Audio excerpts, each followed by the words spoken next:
Hi guys, Holly here, and I'm with Miss Natalie, and we're going to do a change with her today because she's still in her Sunday dress. I know this is Theme Thursday, but I've got this outfit that I wanted to put on her. It's by Catherine Malandrino. I guess that's how you say that, Malandrino. And I guess it could go along with farms because it's covered in flowers. But it's, let's see if I can get it out here if you can see. It's a little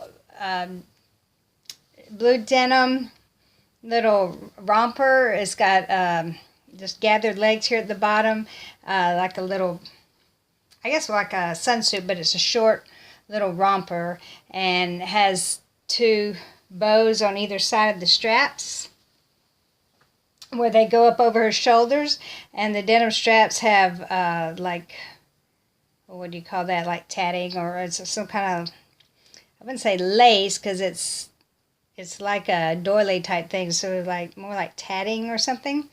And then it's got this pretty little sheer onesie sheer material, like a scarf-like material. It's got flowers all over it. And I know a lot of farmers grow a lot of flowers, so we'll just pretend like this is part of that. It's got these little ruffled angel wing sleeves here. And then turn it around and it's got these pretty enamel and silver buttons that go down the back. And it crosses in the back. So we're going to put that on her today. And Miss Natalie loves playing with her hands, which she is doing now. Natalie, hi, sweet girl.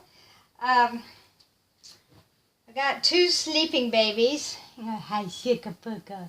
Are you playing with your hands? The patty cake, baker man. Roll him up, and throw him in the bed. Good job. Good girl. Oh, I love this little one.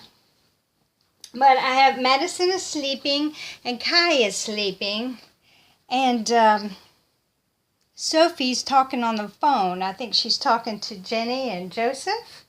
So, and then Layla's over there just hanging out and chilling out like she usually does. But we're going to get little Miss Natalie changed. Okay, say hi. Say hi, Auntie. Say hi. Hope y'all are seeing her okay. So I'm going to get her out of this little dress. She has on a little pink eyelet dress. And she's had that on since Sunday. So I just, it's funny because sometimes I get on here and I say, oh, I know, I want to tell them such and such or whatever. Today I have absolutely nothing to talk about. Just chit-chat. That's all I can think of, chit-chat. And so I thought we would just come on and do a little change for her. Because I think I still have to change Kai too. I think Sophie's the only one that got changed out of Sunday's outfit. So we got Sophie done. Let's take off the shoes. I wanted to show y'all these shoes. Whoops, got her sock too. These shoes up close. They are so cute. They're little pink patent leather, and they have a little bow on it, and they're high. They go up over the ankle, and then the little center strap here has these little heart perforations in them and little scalloped edges and a pink bow, and I think those are the cutest little shoes. So, but we're not going to wear shoes today. See, it's hot, and I'm tired of being all dressed up, Mama. It's tired of being all dressed up. Okay. So there we go. Miss Natalie, look at those pretty feet. This is my little big foot right here. But say, they might be big, but they're awfully cute. And she can spread her toes out. These little toes are all spread out. And I can do that with my feet. So my husband told me he thinks Natalie has my feet. So that's funny. That's funny. Funny daddy. Funny daddy. So we're just going to put her little outfit on her. So, oh, these unbutton in the back. That's good, because I was wondering how I was going to get them on her. I heard Suzanne today talking about having to go with her husband to the doctor because he's deaf and sometimes misunderstands. So I guess I'm going to show y'all this onesie because it looks like a little blouse at the top and then it comes down into the little onesie. Do y'all see that? Yeah. So anyway, a lot of you know that I'm an interpreter for the deaf, and you know, it is kind of funny, but these jokes are not on. I mean, I would never make fun of anybody, but it's like she says sometimes, you know, they just misunderstand or whatever. But these are stories. I'm going to tell you a story or two that it's me that I'm dealing with a deaf person. Well, I was interpreting for this teenager in church one time. I would have to go to, I was interpreting, period, but there was a deaf teenager who wanted to participate in all the youth programs and stuff, so I would have to go with him to all of his things. And one year they were that's pretty. They were going to go on a ski trip, and of course I had to go with. So we had to go to his parents' house, and his parents are also deaf.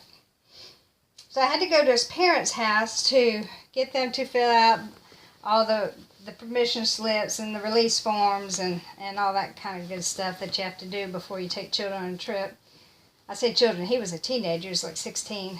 But that is so cute.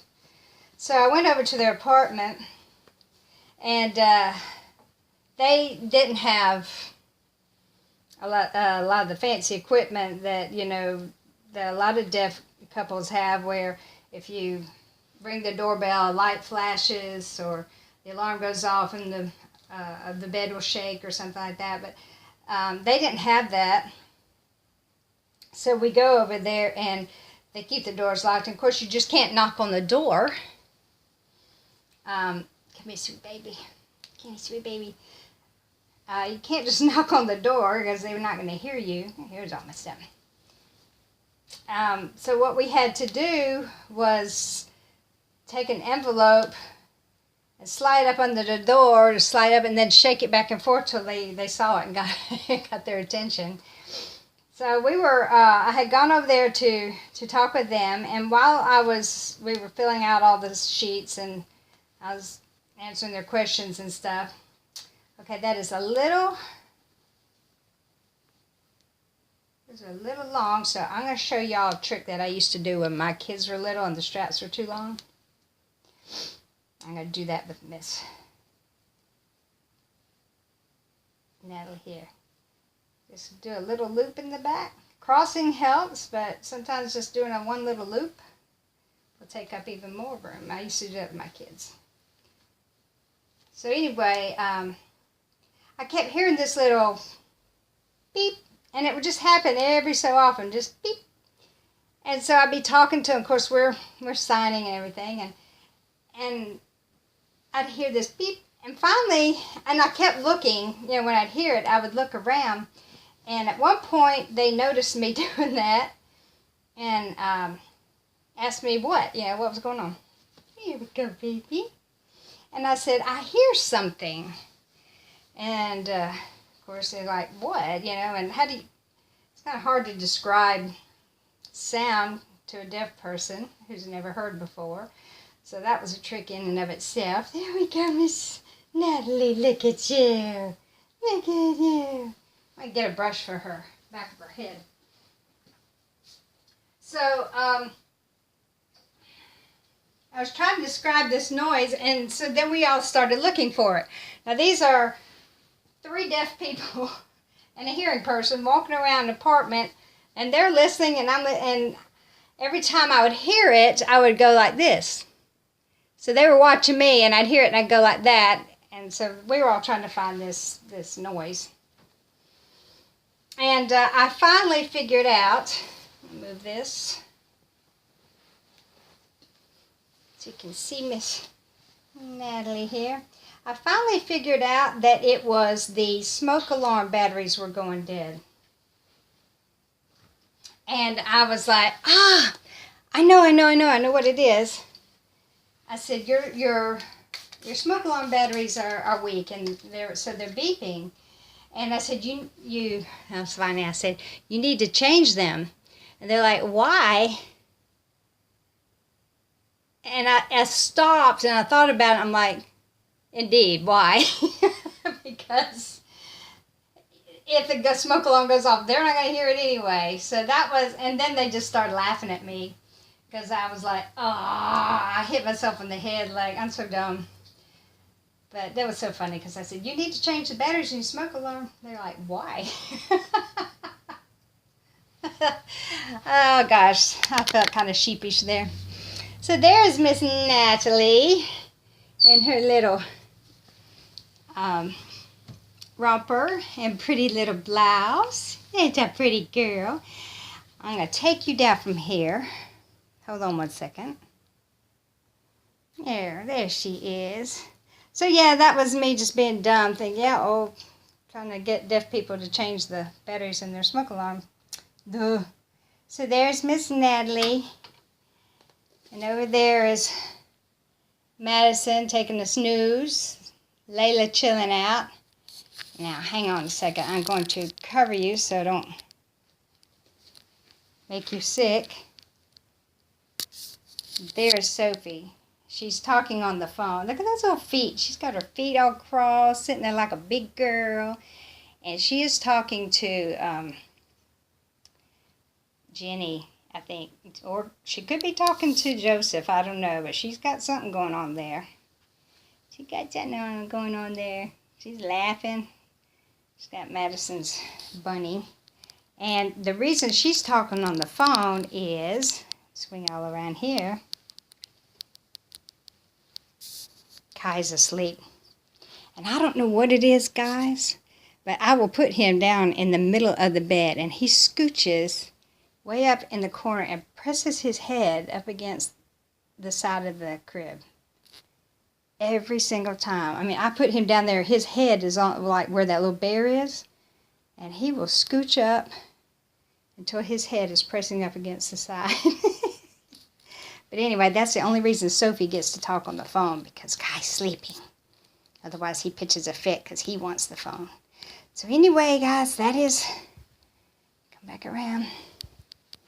There we go. There's Miss Natalie. And I hope y'all have a wonderful, wonderful evening. Sorry for all the shaking. Love you all. Bye-bye.